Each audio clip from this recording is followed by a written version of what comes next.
하나님, 시편 57편으로 찬송드렸습니다.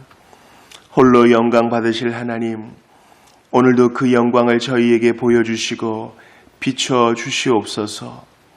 그리하여 하나님의 영광을 반사하는 삶 되기 원합니다. 그것이 참된 기쁨인 줄 알고 행복인 줄 알고 이 아침에 간절히 구하오니 구하는 저희들에게 그것을 허락하여 주시옵소서. 하나님, 감사와 찬양 드립니다. 저희들이 거동할 수 있고 이동할 자유와 힘이 있으며 하나님께로부터 모든 선물을 공급받아 오늘도 계획하고 일하며 감사하고 즐거워하며 또 먹고 마시게도 하시니 고맙고 감사합니다. 주여, 곤란 가운데 있는 모든 자들이 하나님의 은혜와 주의 도우심을 간절히 찾고 있습니다. 찾아가시어 오시어 구원하여 주소서. 해결하여 주시옵소서. 더욱 주님께 사로잡힌 받은 인생 되게 하여 주시고 십자가 달리사 죽으시고 부활하신 예수 그리스도를 더욱 의지하며 그분을 사랑하며 더욱 깊이 교제하게 하옵소서. 이 아침에 로마서 말씀을 상고하게 하셨사오니 감사합니다. 좋은 것 받았으니 빼앗기지 않게 하시고 마리아처럼 늘 깊이 생각하며 묵상하며 실천할 수 있도록 성령께서 은혜해 주시옵소서. 이 아침에 기도를 주께서 친히 도우시고 받으실 줄을 믿사오며 예수님 이름으로 기도합니다. 아멘. 하나님 말씀 로마서 제3장 8절부터 11절까지입니다.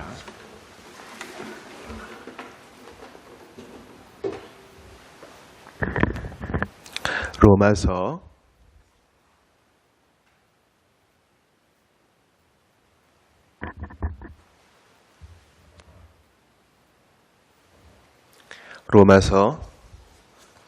3장 8절부터 11절까지를 보겠습니다.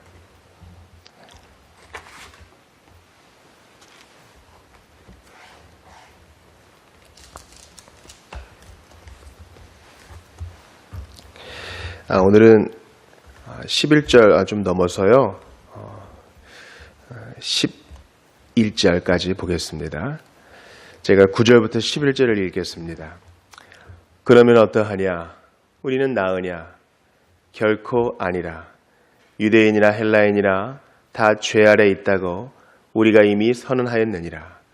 기록된 바 의인은 없나니 하나도 없으며 깨닫는 자도 없고 하나님을 찾는 자도 없고. 아멘. 우리는 어제 로마서 3장 8절까지를 보게 되었습니다. 그러면 우리는 나으냐? 바울의 논증은 계속되고 있습니다. 유대인들은 어떤 선물을 받았습니까? 그들은 많은 선물을 받아 누리고 있었는데요. 아브라함의 후손이었고요. 할례와 성전과 하나님 말씀을 가지고 있었습니다. 그런데도 그것이 그들에게 아무 유익이 없었지요. 예수님께서 공생의 기간 가운데 종교 지도자들에게 힐책하시며 하신 말씀 생각해 보세요. 너희가 성경을 읽되 그것이 나에 대해 증언한 것인데 알지 못하는구나 그랬습니다. 성경 박사들에 대해서 그런 것이죠. 우리도 마찬가지일 수 있어요. 예수님께서 읽어보지 못하였느냐 계속 질문하시는 걸 봅니다. 그러니까 우리가 문자적으로 읽어도 그 깨닫지 못하면 큰 문제라 하겠어요.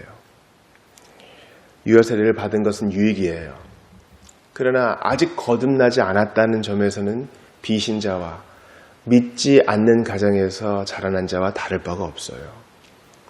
아무것도 아닌 건 아니에요. 유익이 있어요. 아직 회심하지 않았어요. 그러나 예배의 자리에 앉아있는 게 헛된 일은 아니에요. 유익해요. 그러나 그 마음 그대로 가지고 있으면 완고한 유대인들과 다를 바 없다는 사실입니다. 9절에서 그러면 어떠하냐? 우리는 나으냐? 즉 우리 어제 그렇다면 하나님께서 모두가 다 일반이고 우리는 아무것도 아니니까 다 피차 마찬가지 아닙니까? 그럴 수 없다. 그러면 은혜를 더 받으려고 죄 속에 더 거해야 됩니까? 그럴 수 없다. 바울은 계속 대적합니다. 그래서 모두 하나로 묶지요. 9절 보니까 우리는 나으냐 결코 아니라. 유익이 있어도 결코 나을 게 없고 유대인이나 헬라인이나 다 죄 아래 있다고 우리가 이미 선언하였느니라. 그렇습니다. 그래서 하나님의 진노가 하늘로부터 지금 내려오고 있고 앞으로 더 심판을 향해 나아갈 것이다 얘기합니다. 그러니까 이것이 바로 복음전도의 동기예요. 동기입니다. 복음전도는 당신은 참 사랑받는 사람입니다. 당신은 참 존귀한 하나님의 사람입니다. 당신은 사랑받기 위해 태어난 이 세상에 하나밖에 없는 고귀한 영혼입니다를 얘기하는 것만이 아닙니다. 복음 전도는 필요성을 알게 해주는 거예요. 당신 지금 행복합니까?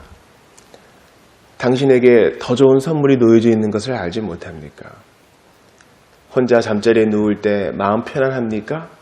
당신 양심이 고소하는 소리 들리지 않습니까? 그 죄책을 가지고 어떻게 마지막 날 하나님 앞에 설교합니까? 필요성을 제기해 주는 겁니다. 그래서 영혼의 의사 대신 예수께 가게 하는 것입니다. 기록된 바 의인은 없나니 하나도 없으며 깨닫는 자도 없고 하나님을 아는 자도 없다. 지금 바울은 시편 14편을 인용하는 것 같아요. 제가 시편 14편 1절부터 3절까지를 읽어드립니다. 어리석은 자는 그의 마음에 이르기를 하나님이 없다 하는도다. 그들은 부패하고 그 행실이 가증하니 선을 행하는 자가 없도다. 여호와께서 하늘에서 인생을 굽어 살피사 지각이 있어 하나님을 찾는 자가 있는가 보려 하신즉 다 치우쳐 함께 더러운 자가 되고 선을 행하는 자가 없으니 하나도 없도다 이렇게 말합니다. 그러니까 주께서 이미 다윗을 통하여 선포하게 하시고 바울은 그것을 다시 인용하여 성경은 매 한 가지로 의인은 없다. 우리 생내적인 우리가 스스로 획득할 수 있는 의인은 없다. 즉 믿어서 의롭다함을 얻는 방법 외에는 우리는 다 정죄 하에 있다. 오직 믿음밖에 없다. 지금 그 논증으로 가기 위하여 우리에게 먼저 그 필요성을 알려주는 겁니다. 그래서 여러분 목사님 선지서를 읽으니까 너무 어두워요. 이렇게 얘기하는 분들은요. 아직 이 복음전도의 포괄성을 모르는 거예요. 목사님 로마서에서 갑자기 이렇게 진지해져요? 언제까지 이렇게 진지해질까요? 하시는 분도 계셔요. 아니에요. 당신이 필요성을 알게 될 때까지 계속 하게 될 것입니다. 계속 하게 될 것이에요. 여러분 아픈 자에게 의원이 쓸데있다 하셨잖아요. 그렇습니다. 이것은 신자나 비신자나 다 마찬가지예요. 신자도요.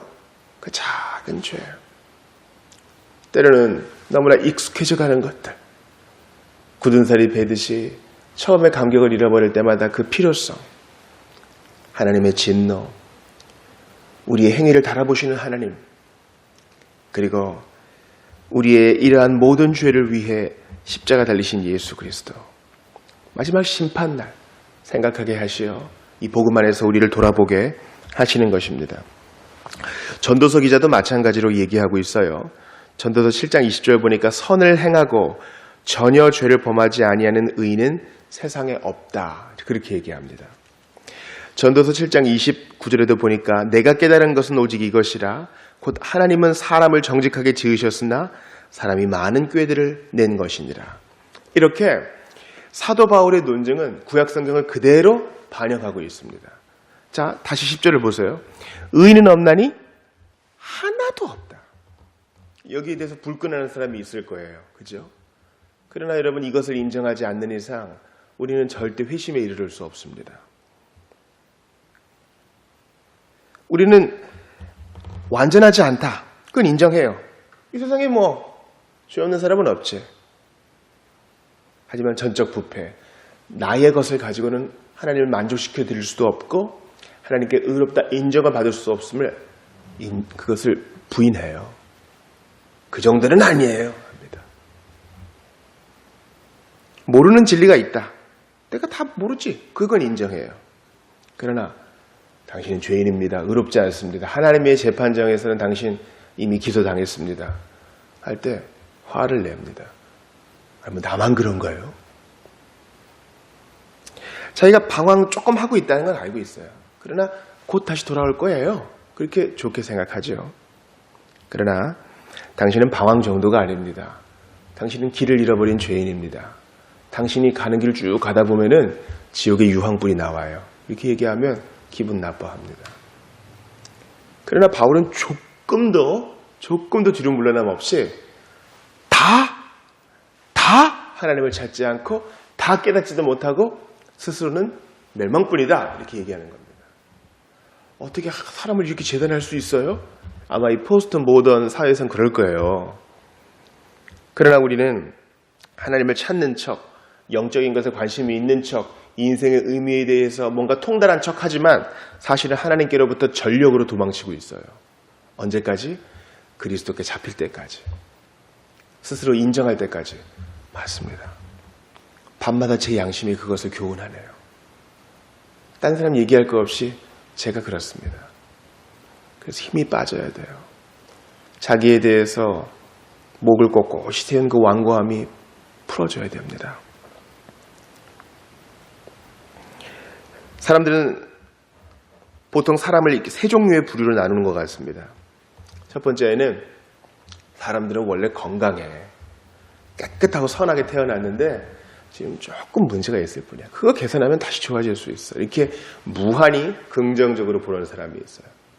그러나 그것은 제1, 2차 세계대전과 현대의 끔찍한 새로이 드러나는 그 질병들과 오늘도 수없이 일어나는 국지전들과 종교 간의 분쟁으로 거짓임이 드러났습니다.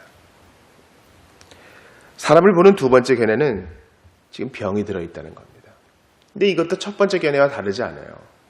왜냐하면 병은 고치면 되는 거니까요. 그래서 우리가 살아있는 한 우리는 희망이 있다 하면서 노래를 부릅니다.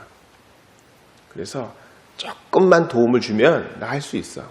아직까지 목에 힘이 들어가 있는 겁니다. 세 번째는 성경이 말하는 것인데 허물과제로 죽어 있다는 것입니다. 목사님, 제가 죽어 있으면 이렇게 숨쉬고 살 수 있겠습니까? 그런데 여러분, 살아있는데 사는 게 아니에요. 이거 요즘 많이 들어보는 얘기 아니에요? 실제로 살아요. 먹고 산다고요. 잠도 자고 때로는 차도 좀 마시고 누구도 만나고. 근데 사는 게 아니에요. 정말 하나님께서 의도하셨던 그 복됨, 예수 그리스도를 말미암아 하나님과 화해한 자의 그 복됨을 누리지 못하기 때문에 사는 게 아니에요. 이런 자는 어떻게 돼야 돼요? 주께서 찾아오셔서 붙잡으시고 회개케 하시고 믿음을 선물로 주셔야 그제서야 소망이 있는 거예요. 하나님의 은혜가 아니고서는, 죄인을 의롭다 하시는 하나님의 은혜가 아니고서는 절대로 소망이 없는 자. 이게 바로 오늘 본문이 말하는 인간의 형국이에요. 스스로 하나님 찾는 자 없거든요. 보세요. 오늘 10절. 의인은 없나니 하나도 없으며 깨닫는 자도 없고 하나님을 찾는 자도 없고. 이게 바로 허물과제로 죽은 자의 인간의 형편이에요. 조금만 도와주세요. 그럼 제가 갈 수 있어요, 당신한테. 그거 아니에요. 주님, 제 삶에 와주세요. 나인성 과부의 죽은 아들과 같은 거예요. 주께서 일어나라 해주셔야만 일어날 수 있는 자인 거예요. 그러나 우리는 더러운 우리의 누더기 같은 의를 드러냅니다. 그래도 제가요, 한 달에 몇만 원씩 꼬박꼬박 가난한 애들에게 돈을 보냈어요. 제가 그래도요, 거리에 침 한 번 안 뱉은 사람입니다. 이게 우리 자랑이 될 때가 있어요. 여러분, 그리스도인도 마땅히 그렇게 해야 돼요. 침 뱉으면 안 되고 기부금도 좀 보내야 되고 그래야 돼요. 그러나 기본적으로 우리는 차이가 있어요. 그리스도인은 왜 그런 일을 합니까? 구원받은 은혜에 대한 감격 때문에 감사해서 하는 거예요. 제가 어제 어떤 분을 신방했는데 하나님께서 길을 열어주시고 은혜를 주니까 어떤 마음이 드냐면 좀 뭐라도 좀 해서 하나님을 섬기고 싶다, 그런 마음이 든다는 거예요. 참 그것이 바른 순서입니다. 어거지로 구원받기 위해서 선행을 행하는 것이 아니라 감사함으로 우러나와서 터져나오는 것이죠. 그러나 우리는 우리의 누더기 같은 의를 자랑하면서 나는 그래도 지옥 갈 정도는 아닙니다 얘기합니다. 아이들이 하는 그 보드게임 중에 블루마블이 있어요. 거기에 보면은 돈이 엄청나죠. 가짜 돈이지만 아주 기가 막히게 생겼습니다. 세계를 돌아다니면서 별장도 짓고요. 사기도 하고 이래요. 많은 돈이 오고 갑니다.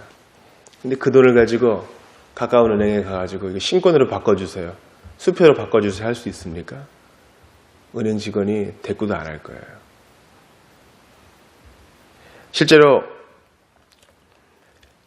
미국에서 이런 일들이 있었다고 합니다. 전쟁 포로들이 자기들끼리 가짜 게임을 했는데 거기서 얻은 돈을 가지고 환전해 달라고. 이건 말이 안 되는 거죠. 우리의 누더기 같은 의를 가지고 하나님 이 정도면 괜찮지 않아요? 한평생 애들한테 잘해줬어요. 내 아내에게, 내 남편에게 정말 한결같았습니다. 이 정도면 괜찮지 않나요? 이게 바리새인의 모습이에요. 우리는 핑계할 수 없어요. 이 세상에 아주 정의로운 투사도 자기를 돌아보면 내 양심이 참소하고 자연 만물에 비추어 볼 때 한 점 부끄러움이 없다 말할 수는 없는 것입니다. 율법 중에 하나를 어겨도 하나님을 대항한 것이요, 우리는 다 한 가지로 하나님 앞에 죄인인 것입니다. 이것을 깨달아야 이제 복음의 빛이 비칠 준비가 된 것이에요. 이런 자들을 위해 예수께서 아기의 몸으로 오셨고 죄인들을 위해 죽어주셨으며 우리를 다시 살리시려 부활의 첫 열매가 되신 것입니다. 우리 스스로는 이러한 의의를 가질 수 없어요. 우리가 완전히 절망한 이후에야 이제 십자가 달리사 부활하신 예수를 믿을 준비가 된 거예요. 그래서 오늘도 주님은 여러 사람을 절망시키고 계셔요. 잘 들으세요. 스스로 그리스도인이 될 수 있다고 생각했던 사람, 예수가 별로 필요 없다고 생각했던 사람, 교회에 나오는 의미를 잘 모르는 사람, 견딜 수 있을 만큼 절망케 하셔서 이제 십자가 바라보게 하시는 거예요. 지금 바울은 유대인을 깔아뭉개가지고 이 논객을 완전히 박살내고자 하는 게 목적이 아니에요. 자기의 정말 처참한 처지를 깨닫게 해서 예수여 도와주소서, 노뱀을 바라보게 하는 것입니다. 그때까지 설교자는 계속적으로 율법과 복음을 설교하고요, 우리 성도들은 기도합니다. 그들이 눈들어 주 바라보게 하소서. 자신의 비참한 처지 가운데 여전히 돌보시는 하나님을 좀 바라보고 자신이 죄인임을 인정하게 해달라고 기도하는 거예요.